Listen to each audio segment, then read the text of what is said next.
Yung set up na namin. So umaambon lang dito guys. So dito muna kami sa loob ng ADB tent. So ito yung size niya sa loob. Yan.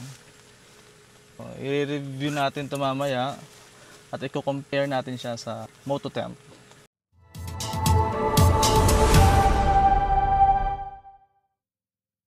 So yun nga guys. Dito na tayo sa Isla Rebelde para pakita sa inyo itong aming bagong tent mula sa Lone Rider. So bago natin ipagkumpara ang ating lumang tent, pakita mo ang ating Moto tent sa bago nating tent na ADB tent. Syempre papakita muna namin yung mga key features na itong ating ADB tent. So syempre ang una is itong ADB tent is fully waterproof. So titignan nyo nga dito, umulan kanina. So kaya nung pagka-setup namin, hindi muna kami nakapag-video dahil umulan. Kung makikita nyo siya, yan, waterproof. Fully waterproof siya. Then same lang siya ng fabric na ginamit dito sa Moto tent. Ang ginamit niya is ripstop polyester fabric na may 210T. So 1,000 mm din ata yung kanyang 10,000 mm. Oh, tama. Kung titignan dito, lapit mo, yun ipon ng tubig. Yun diba? Naipon lang yung tubig sa kanya. Hindi siya pumapasok dito sa loob ng ating inner tent. So pangalawa naman na features niya is yung kanyang ventilation. Dahil nga meron siyang 3-dimensional air vents. So yun, dahil siguro yun dito. Ba't 3-dimensional air vents?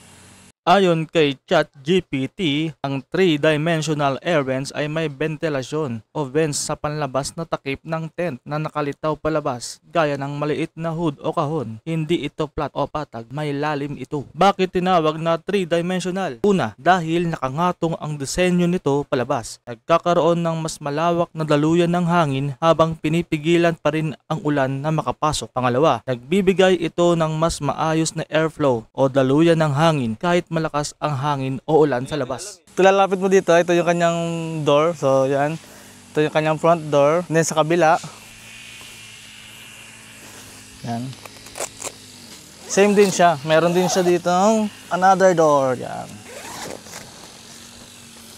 Yan. Pakita nyo naman, mababa lang yung tubig. Yan. So, same lang din siya dito sa likod. Meron din siyang door dito. Tapos dito sa gilid may bintana siya. Yan, dito. Saka dito sa ilalim. Yung airflow niya is yun, didiretso lang siya dito dahil yung kanyang inner tent is mesh type. So yung ventilation nito is good. Next features niya is yung double overlapping zipper. So ano ba yun? Dito yun, pag sinipper nyo siya dito, yan, sinipper nyo yung door niya. Ano ba yun? Ang sikip. Yan. Yan, so nakaganyan siya, nakatakip yung zipper. Kasi nga naman, pag nakaganyan siya, papasok lang yung tubig dito. So yan. Next features niya is dual storage area. Ito nga yun, dahil nga dalawa yung kanyang door. So pwede ka maglagay dito ng iba pang gamit sa gilid. And then doon di sa harap. Pwede mo rin siyang lagyan dito. Yung sa kanyang gilid. Pakita mo dito, ito. Yan, maluwag din siya dito sa gilid. Pwede ka maglagay dito ng sapatos or any camping gears mo. Same dun sa kabila. Ganyan din siya kaluwag. Next features niya is yung one-piece pole system. So nakita nyo kanina nung sinetup namin siya, isang peraso lang siya ng pole and then madali na siyang i-setup. Wow! Next natin is yung corner access zipper. So kung meron kayong power bank sa labas or any electricity device na gusto nyo pumasok dito sa loob. So dito, tignan mo dito sa loob. Meron siyang zipper. Yan So dito na lang ilulusot yung electrical wire or dito. Meron din dito. Ito, yan electrical device nyo or any extension, pwede nyo ipasok papunta dyan. Na hindi nyo na bubuksan itong pinaka mesh na inner tent. So ang next na key features niya is yung large entry doors. So makikita nyo siya dito. Ang laki ng kanyang pintuan. Yan Ano natin? Yan. So kalahati, ang pala niya is kalahating mesh. Hanggang dito yung mesh niya. Kalahati is yung parang fabric. So hindi siya fully hindi siya fully mesh type. na tent. Kasi pag fully mesh siya, pasok agad yung tubig. Last but not the least, ang pinaka-features na is itong waterproof flooring. So, syempre, magka-same lang siya ng waterproofing na itong kanyang outer tent.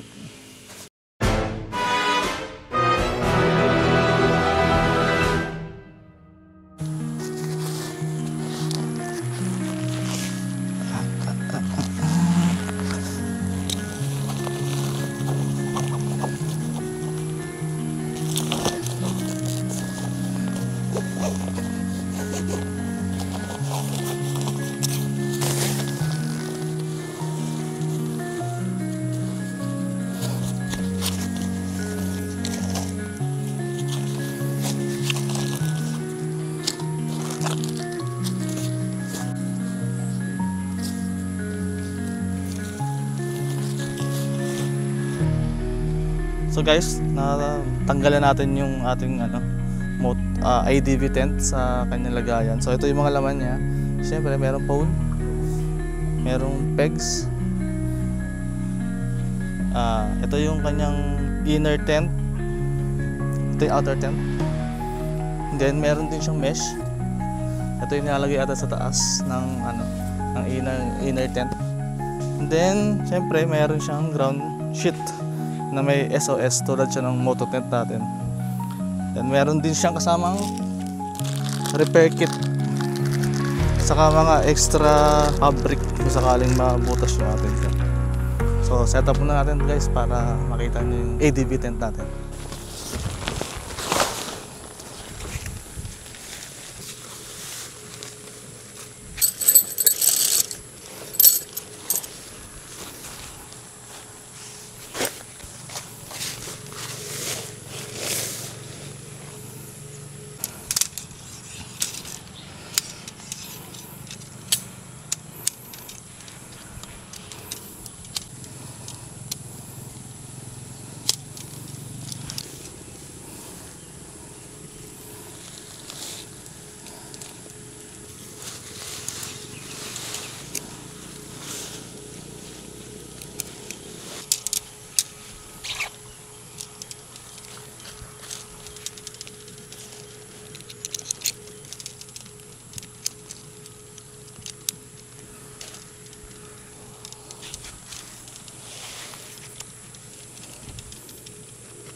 Wala siyang separate na lagayan ng peg dito lang dun sa moto tent. Naka-separate siya. So, itong ating peg dito lang din siya nakalagay kung saan nakalagay yung pole.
Ikaw na lang dito, Bi.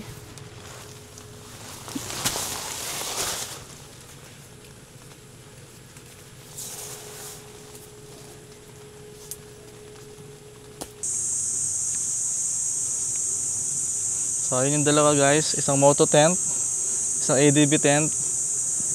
Magre-review tayo guys at bibigyan natin yung comparison ng dalawa. Let me tell you something, we the next, even when you don't see me, baby. Baby, I'ma give you nothing but the best. Be the next, even when you don't see me, baby. I'ma give you nothing but the best. We the next, even when you don't see me, baby. I'ma give you nothing but the best. We the next, even when you don't see me, baby. I'ma give you nothing but joy. So tapos na nga natin ipakilala sa inyo si ADB tent at ang kanyang mga features. Pwede na natin siya ikumpara dito sa ating moto tent. So ang pinakauna nating factors para mapagkumpara sila is yung kanyang physical appearance. So makikita nyo naman sa height, yan ganyan lang siya kababa. Di tulad nitong ating moto tent. So pwede ka pang tumayo dito. Package size niya is siyempre, dahil maliit nga itong ating ADB, maliit din yung package size niya kumpara kay moto tent. Average kilos na ito is 3 kilo. Ito is 6 kilo. Dahil nga malaki itong ating moto tent, mas marami malalagay siyempre si moto tent.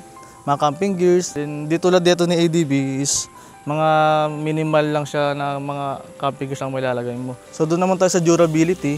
Pinakita ko sa inyo yung features nito is fully waterproof din siya. Same din siya nitong ating moto tent. Same lang naman sila ng fabric na ginamit. So yun nga, dahil nga last review na natin dito kay moto tent, nagamit na natin siya sa mga bagyo, sobrang init. 6 months na ginamit namin siya, hindi naman siya pinasok ng tubig.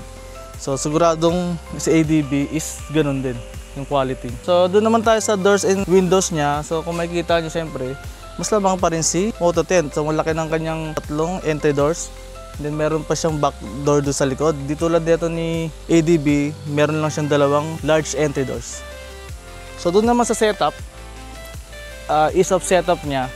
So nakita naman natin kanina kung paano namin sinetup tong ADB. Napakadali lang niya, kahit ikaw lang kaya mo siya. Doon pala sa one pole system niya eh. Di tulad nito, 3 pole pa yung gagamitin mo. Dito isang pole lang. So napakadali niyang i-setup. So doon naman natin siya ikukumpara sa intended of use natin. Kung backpacking ba tayo o moto camping? Siyempre, as moto camper, tingin ko parehas lang silang maganda. Pero kung backpacking ka, gusto mo ng medyo compact at lightweight, walang kakatalo kay ADB. Akala mo 3 kilos lang tapos ganyan kaganda yung tent mo. Napagkumpara na natin itong ADB tent kay moto tent. Siyempre, gamit na natin sa moto tent. Sa susunod ng mga camping natin, try natin sa ADB. Try namin siguro kung mag-backpacking kami, kung magagawa namin yon. Kasi mas advisable talaga siya sa mga backpacking, adventure, sa bundok. Pero syempre, hindi rin naman natin kakalimutan itong moto tent natin. So dahil nga ito yung ating 6 months na ng moto tent, magbibigay tayo ng final review kung ano ba ang ating say dito kay moto tent. So sa loob nga ng 6 months natin na ginagamit to si moto tent, simulan natin siyang gamitin ng December. Lahat na ata ng season sa Pilipinas is naranasan niya na. Tag-ulan, tag-init. Ano ba mga season? Yun lang naman eh. Sulit na sulit talaga si moto tent. Siyempre, as moto camper or camper, ang pinakamahalaga talaga dyan is kung mag-i-stand siya sa malakas na ulan. Ilang beses natin siya nagamit sa ganun, lalo doon sa Coco mo na 3 araw tayong umulan. And then ngayon, umulan din ngayon, sa kahapon. Hindi kami nakaranas na meron siyang leak sa loob. Ano ba yung mga nagbago sa kanya sa loob ng 6 months? Tingin ko yung parang wala naman. Halos ganun pa rin yung kulay niya nung binuksan namin siya. Yung kulay pula niya, hindi naman nag-pale. Yung mga zipper niya, ganun pa rin. Crisp pa rin yung pagbukas. Saka, hindi naman namin siya ganun nililinisan sa loob ng 6 months. Parang hindi nga namin ito nalinis eh. Pagka mag-camping kami, and then pag uuwi kami, hindi naman namin siya napupunasan. So yun, wala naman siyang mga markings ng mga dumi. So kung meron man, konti lang siya. So sa loob ng 6 months, mukha pa rin siyang bago. So kung ito yung magiging go-to tent namin, siyempre, si moto tent pa rin. Pero kung may mga pupuntahan kaming campsite na mag-light pack lang kami, try natin na gamitin sa susunod na camping is yung ADB naman. So ang final verdict natin kay Moto 10 is 100% nagagamitin pa rin natin siya sa ating mga camping. So bakit? Kahit mahal siya, talagang sulit na sulit yung ating pagka-camping dito dahil yun nga, dahil sa waterproofing niya, sa quality. Ito na yung pinaka endgame ng Moto Camp Gas. Ito yung tent mo. Ito na yung pinaka endgame ng mga tent. Nandun na lahat. Ayun lang ating final verdict ay Moto Tent. Sana nagustuhan nyo yung ating mga videos kasama si Moto 10. So marami pa tayong videos na gagawin sa kanya. Bukod dito, syempre, dito rin. Nagamitin din natin sa susunod na mga videos. So meron na naman tayong another companion brought to you by Moto 10. Ay, kay Lone Rider pala. So thank you ulit kay Ma'am Jennifer sa tiwala. At binigyan nyo na naman po kami ng another tent na masasubukan namin sa aming mga moto camping adventure. So malalaman natin sa loob ng mga ilang buwan kung magagamit ba namin itong moto tent o ito ng ADV. So yun lang, maraming salamat sa panonood. So kung di nyo pa napapanood yung iba naming mga moto camping gamit yung moto tent, panoorin nyo na guys para makita nyo kung gaano namin siya nagamit sa loob ng 6 months. So, yun. Thank you guys and babush! Ay, di ba pala? Hindi lang pala ako gumagamit niyan. So, may final verdict din siyempre si Joy. So, ayun, para lang sa akin, yung final verdict nitong Moto Tent is okay talaga siya. So, sa 6 months na nakasama namin itong tent na to, sobra siyang, yun nga sinasabi ni Ian is endgame. Parang, kung nagamit mo na to is, pag nakagamit ka ng ibang tent, parang masasabi mo na ito yung pinaka-hierarchy. Yung ganun. Sa pag-motocamping nga. Kasi nga, syempre, kapag motocamping ka, limited lang yung ating weight na kailangan dalhin sa motorcycle. So, ito na yung the best of the best. Yun lang naman. At saka, ayun nga, maganda pa rin naman talaga yung niya. After 6 months, kahit ilang beses na namin siya nagamit. Sobrang ilang campsite na yung napaglatagan nito. Ganun pa rin yung itsura niya. So, quality na quality. Siguro, after ilang years, 5 years siguro okay pa siya yung condition niya. Yun lang naman ang mahalaga din sa tent. Dapat, kahit mahal yung tent is magagamit mo siya, quality, ganun. Ganun naman pag bumibili tayo ng gamit, kailangan quality din kahit mahal. Thank you ulit LR, Lone Rider, sa sa tiwala at suporta na pagbigay sa amin itong tent. Tsaka may bago pa tayong another bonus from them, yung ADV tent. So, yun lang. Let me tell you something, we the next, even when you don't see me, baby. I'ma give you nothing but the best, be the next, even when you don't see me, baby. I'ma give you nothing but the best, we the next, even when you don't see me, baby. I'ma give you nothing but the best, we the next, even when you don't see me, baby. I'ma give you nothing but joy.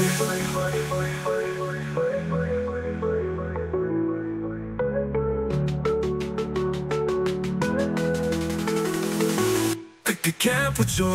Say what the name.